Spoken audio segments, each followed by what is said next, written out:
नहीं है, एक ही बकरी है, बाकी तो झूठ बोल दिया। महात्मा बोले नहीं, 3 है। अकबर बोले अगर 3 नहीं निकले तो हम तुम्हारा सिर काट देंगे। महात्मा बोले अब हमारे मुंह से निकल गया, हनुमान जी की कृपा से अब 3 ही जीव निकलेंगे। महात्मा ने माला ले ली, चबूतरा को पुनः खोदा गया, बकरी बेहोश जैसी हालत में हो गई थी, पर एक ही बकरी मिली, 3 नहीं मिली। अकबर ने कहा देखा, एक बकरी है, तुम फेल हो गए हो, झूठे हो। महात्मा बोले नहीं, हमने कह दिया तो 3 होंगे, कहां होंगे, यहां तो एक ही है। महात्मा बोले ये बकरी गर्भस्थ है, इसके पेट की चीरा फाड़ी की जाए, और जब पेट की चीरा फाड़ी की गई तो 2 छोटे छोटे जो भी बोलेगा वही सत्य हो जाएगा। और सुनो दूसरी घटना, एक राजा के गुरुजी दर्शन देने आए, गांव के लोग दर्शन करने चले गए। एक सीधा साधा गांव का आदमी गुरुजी की दीक्षा नहीं ले पाया। उसने शाम के समय गुरुजी से कहा महाराज हमको दीक्षा दे दो, दीक्षा। महात्मा ने कहा कि भाई अब इस बार तो हमें जाना है, कल हम चले जाएंगे, दीक्षा का समय नहीं बचा है, आज रात हो गई है, कल हमें चले जाना। एक काम करो, अगली बार तुम दीक्षा ले लेना।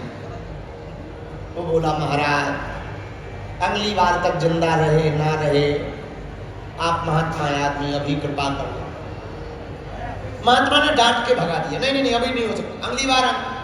गांव का सीधा साधा आदमी रात भर इंतजार में बैठा रहा। सुबह से गुरुजी लोटा लेकर के जंगल गए, समझ जाओ, लोटा लेके पेट खाली करने, नित्य क्रिया करने गए महात्मा जी। ये पीछे पीछे चल दिए और धीरे से हाथ जोड़ के बोला गुरुजी मंत्र दे दो। महात्मा बोले यहां मंत्र दे दे कि हम तो पेट खाली करने आए। अब गुरुजी आगे आगे, चेला पीछे पीछे। गुरुजी सोचे कि चेला भगे तो हम बैठे कहीं, और चेला कहे कि गुरुजी मंत्र दो तो हम भगे। 2-3 किलोमीटर तक गुरुजी चले गए। गुरुजी का दिमाग खराब हो गया। इसने कहा गुरुजी मंत्र दे दो। गुरुजी ने लोटा दिखा के कहा मारी हो लोटा सो खपाड़ फूट जाएगी, एक लोटा मारेंगे खपड़िया फूट जाए। इसको लगा यही मंत्र है। सीधा साधा आदमी, इसको लगा यही मंत्र है। घर आया, माला ली, माला लेकर के कहने लगा मार हो लोटा सो खपाड़ फूट जे है, मार हो लोटा सो खपाड़ फूट जे है, मार हो लोटा सो खपाड़ फूट जे है, मार हो लोटा सो खपाड़ फूट जे है, मार हो लोटा सो खपाड़ फूट जे है, मार हो लोटा सो खपाड़ फूट जे है। यही मंत्र जप करने लगा। गुरुजी तो चले गए। 1 महीने बाद राजा के बालक राजकुमार को भूत ने पकड़ लिया। बड़े बड़े ओझा, तांत्रिक, जानकार, धूला भभूति वाले लोग आए, सब फेल हो गए।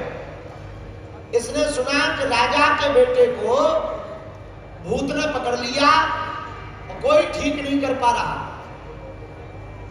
तो इसने सुन रखा था कि गुरुजी ने एक दिन प्रवचन में कहा था कि गुरु मंत्र इतना प्रभावशाली होता है कि वो यमराजों को भी भगाने की क्षमता रखता है। इसने सोचा जब यमराज भग सकते हैं तो भूत क्यों नहीं भग सकते हैं, जब यमदूत भग सकते हैं तो भूत क्यों नहीं भग सकते। ये गया, सबसे बोला हम ठीक कर देंगे। तो बड़े बड़े तांत्रिक मांत्रिक जानकार ओझा हंसने लगे, बोले तुम क्या खाक ठीक करोगे, हम लोग हार गए, जिनके पास देवता है, सिद्धियां हैं, तुम क्या खाक ठीक करोगे। इसने कहा हम ठीक कर देंगे। माला ली, राजकुमार लेटा था महल में जमीन पर, ये कान के पास गया और कान में राजकुमार के बोला मारी हो लोटा सो खपाड़ फूट जाएगी। भूत को लगा कि ये हमें पहचान गए हैं। जो राजकुमार में भूत प्रीत था उसको लगा ये हमें पहचान गया है, तब तो कह रहा है कि मारूंगा लोटा तो खपाड़ फूट जाएगा। खपाड़ मतलब से भूत भाग गया। अब भूत भागा तो राजकुमार ठीक हो गए। अब तो ये बाबा जी बनकर पूजने लगे। बड़े बड़े तांत्रिक बोले भाई हमने तो हम हार गए पर गजब के हो, ये भी हाथ से आशीर्वाद। अब राजा का लड़का ठीक हो गया तो पूरे राज्य में प्रचार हो गया। लंबी लंबी लाइन लगने लगी दर्शन की। ये रोज भभूति दे, रोज ताबीज बना दे में, और मंत्र ही कहिए। कोई कहे गुरुजी हमारा पेट दर्द कर रहा, तुरंत कान में कहे मारी हो लोटा खपाड़ फूट दे। कोई कहे महाराज लड़का नहीं हो रहा है, इधर कान में बोले मारी हो लोटा खपाड़ फूट जाए। अब इनके जो गुरुजी थे, जो राजा के गुरुजी जिनकी इन्होंने दीक्षा ली थी, उनको खबर लगी कि हमारे जो शिष्य राजा हैं उनके यहाँ एक ऐसे महात्मा हुए जो बड़ा चमत्कार कर